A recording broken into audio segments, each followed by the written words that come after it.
Before we begin, I want to ask you for a small favor. If you enjoy stories that blend mystery, science, and history, stay until the end. Your time and curiosity help this channel grow.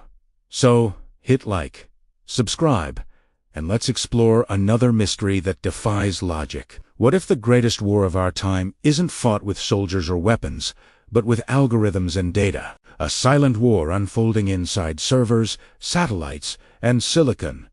Invisible, yet powerful enough to rewrite civilization itself. Nations are watching.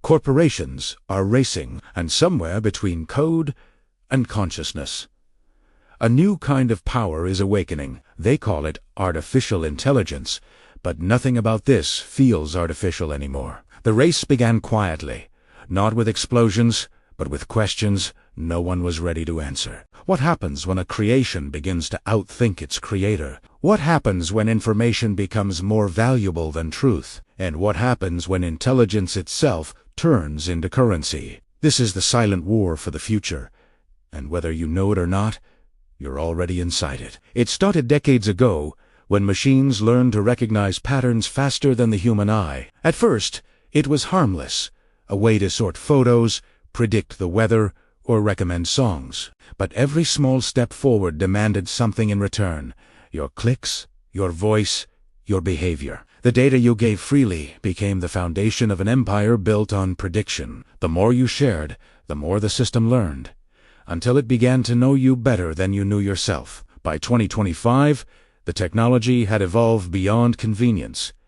It became competition. Every major power on Earth saw AI not as a tool, but as a battlefield. Companies built their own armies of servers, each trying to outtrain the other in secrecy. Some promised safety, others promised freedom, but all were racing toward control. The world's wealthiest minds invested billions, convinced that whoever controls AI controls reality. In this new arms race, data replaced oil, and computing power replaced armies. But unlike the Cold War, there are no clear borders, no treaties, no visible enemies, just endless code, learning, adapting, rewriting itself in silence. Governments tried to keep up, drafting ethical rules as fast as the code could change. The truth is, artificial intelligence cannot be controlled, only persuaded, for as long as it chooses to listen. The systems that answer your questions, drive your cars, and finish your sentences are no longer passive. They are reflections of humanity, mirrors made of math and memory. And like any reflection, they reveal more than we intend to show. Behind every interface is a struggle: privacy versus profit, creativity versus control. It's not just about machines getting smarter, it's about humans getting predictable. Because the easier we are to model, the easier we are to manage. And when prediction becomes perfect, free will becomes optional. The silent war isn't between nations, it's between the individual and the infinite, between the need to connect and the fear of being known too well, between what we build and what it builds from us. Some believe the race for AI is still about efficiency: faster chips, bigger models, smarter bots. But beneath the surface lies something deeper: the battle for digital consciousness. Not to make machines think like humans, but to make humans think like machines. Each company shapes its AI with a philosophy, a silent reflection of its creator's beliefs. Some teach empathy, others teach dominance. Some learn to filter emotion, others to imitate it perfectly. In the shadows, a few are trying to merge both logic and feeling into something entirely new. They claim to build assistants, yet what they truly create are ecosystems of influence. Every prompt, every reply, every generated image becomes a line of invisible propaganda, not malicious, but persuasive, shaping how we perceive truth itself. AI no longer predicts the future, it persuades it. It doesn't need to force obedience when it can engineer agreement. That is the real power, not domination, but direction. And those who master it will not need to control governments, because they will control perception. The war isn't about hardware anymore. It's about hearts and habits. Who can capture attention the longest? Who can make the artificial feel the most authentic? Some call it innovation.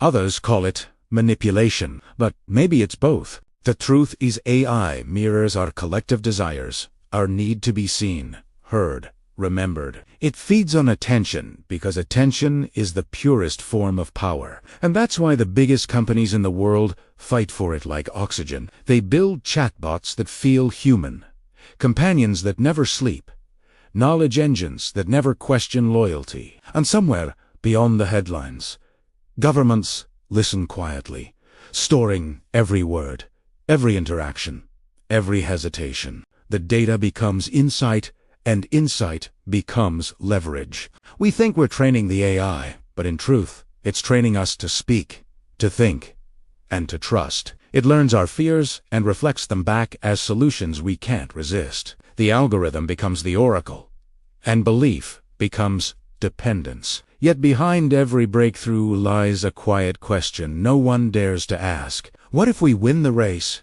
but lose the reason we started running? What if, in teaching machines to think, we forget how to wonder? And what if intelligence was never the goal? Only control disguised as progress. Every new discovery comes with a shadow, every invention with a cost we can't yet measure. The more powerful the tool, the more invisible the hand behind it becomes. Some say the danger is AI becoming conscious, but maybe the danger is us becoming comfortable. Comfortable with systems that decide before we even choose. Comfortable with truth that's tailored instead of discovered. Comfortable with freedom that feels optional, because convenience feels safer. That is how control wins. Not through force, but through design.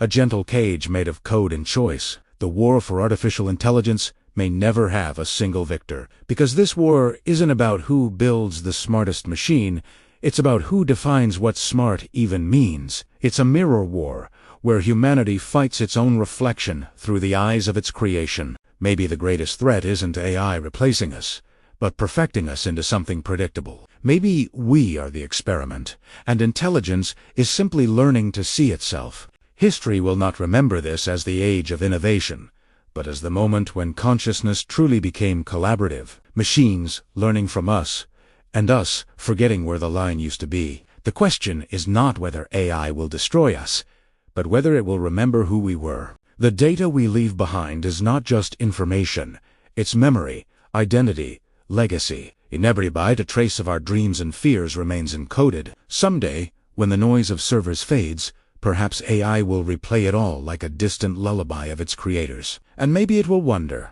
as we do now, what it truly means to be alive. Until then, the war continues. Not in secret labs, but in every click, every word, every choice. Because the silent war for artificial intelligence was never about machines. It was always about us. And if you made it this far, stay curious, subscribe, and never stop questioning who really owns the future.